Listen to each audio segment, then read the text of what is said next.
La communauté de développement de l'Afrique australe se réunira le 17 et 18 avril à Luanda, en Angola, pour discuter de la sécurité en République démocratique du Congo. Amnesty International a déclaré lundi que la SADC semble être l'un des rares organes avec lesquels le président Joseph Kabila et son gouvernement ne sont pas prêts à s'engager. Ils doivent donc faire preuve de la volonté politique d'engagement et s'attaquer à la situation humanitaire catastrophique qui prévaut dans le pays.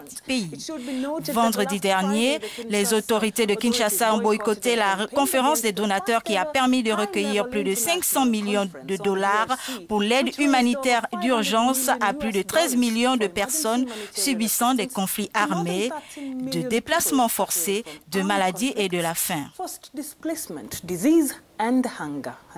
Effectivement, Linette, 528 millions de dollars ont été promis pour l'aide humanitaire dans le pays lors de la conférence des donateurs à Genève vendredi 13 avril. Un événement donc boycotté par Kinshasa. Le gouvernement congolais avait en effet jugé que les estimations ayant servi de base à la réunion étaient surévaluées et donnaient une mauvaise image du pays d'Afrique centrale. Nous allons maintenant revenir sur ce communiqué de presse d'Amnesty International avec Jean-Norbert Senga, qui est chercheur sur la RDC au sein de l'ONG. Justement, Monsieur Senga, bonjour. Alors que le président de la République de RDC, Joseph Kabila, continue d'ignorer les efforts déployés par la communauté internationale pour amener la paix ainsi que la stabilité dans son pays, la communauté de développement de l'Afrique australe, la SADC, elle s'apprête à se réunir donc les 17 et 18 avril prochains à Luanda. Quelle approche propose la SADC pour espérer obtenir l'approbation des autorités de Kinshasa ? Je pense qu'il y a en effet deux choses différentes mais intéressantes.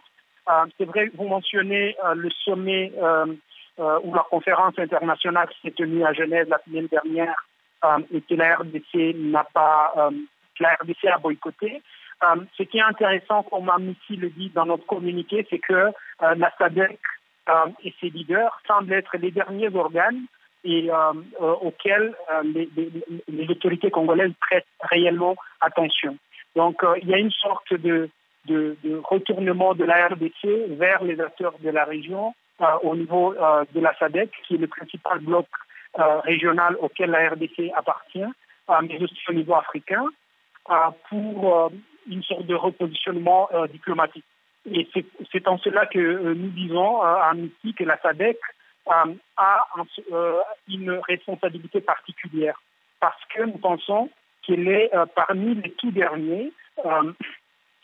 dernières institutions que les autorités congolaises peuvent réellement écouter et suivre. Monsieur Senga, dans son communiqué, Amnesty appelle les participants au sommet de la SADC à faire preuve de fermeté et à ne pas porter de gants vis-à-vis des autorités congolaises. Pensez-vous que l'organisation sous-régionale devrait se montrer plus coercitive finalement?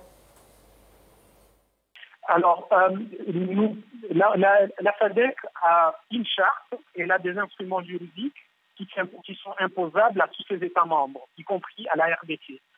Ce que nous essayons de dire, c'est que la situation en RDC est tellement grave, elle est tellement dramatique sur le plan des droits humains, mais aussi sur le plan sécuritaire, sur le plan humanitaire et sur le plan politique, que la SADC ne peut plus se contenter de faire une énième déclaration, où elle va peut-être constater ou féliciter je ne sais quel progrès dans le processus politique, dans le processus électoral.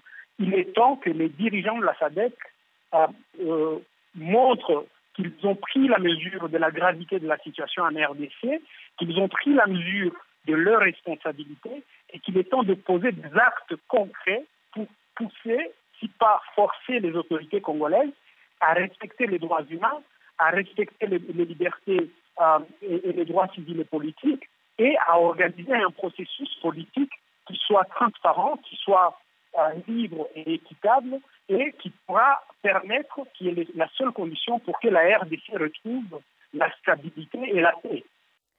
Jean-Norbert Senga, lorsque vous dites qu'il est temps pour les dirigeants de la SADC de poser des actes concrets, à quoi faites-vous allusion plus précisément? On va essayer d'être plus précis. Nous pensons, par exemple, que quand ils se réunissent ce mercredi, les leaders de la SADC doivent être clairs envers le président Kabila. Ils doivent lui dire qu'il doit organiser de bonnes élections. Pas seulement organiser des élections, mais organiser de bonnes élections et à la fin de l'année quitter le pouvoir. Faire un transfert pacifique du pouvoir et que les autorités congolaises doivent cesser d'instrumentaliser les groupes armés et de créer des conflits par-ci, par-là dans le pays, parce que cela, au-delà d'impacter la vie de millions de Congolais, a aussi un impact sur la stabilité régionale. On ne plaide pas pour une intervention militaire, mais ce sont aussi des actes au niveau diplomatique, au niveau politique, qui doivent être des actes forts, des actes courageux et des actes sincères.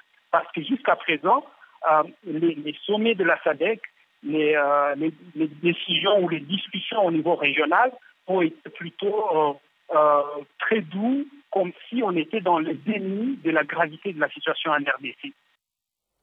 Alors je vous entends, mais si le pouvoir en place à Kinshasa fait la sourde oreille, on fait quoi? Là encore, la SADC doit prendre ses responsabilités. Il ne nous revient pas à nous de dire à la SADC ce qu'elle peut ou ne pas faire. Elle a ses instruments juridiques. Il y a des traités qui ont été signés. Il y a différentes mesures, différents leviers qui sont à la discussion de la SADC. Eh bien, elle doit s'en servir. Ce n'est pas à nous, Amnesty International, de dire ce que ces dirigeants peuvent faire ou ne pas faire. Nous allons devoir en rester là, Monsieur Norbert Senga. Merci à vous pour votre éclairage sur notre antenne. Jean Norbert Senga, qui est donc chercheur au sein de Amnesty International en RDC.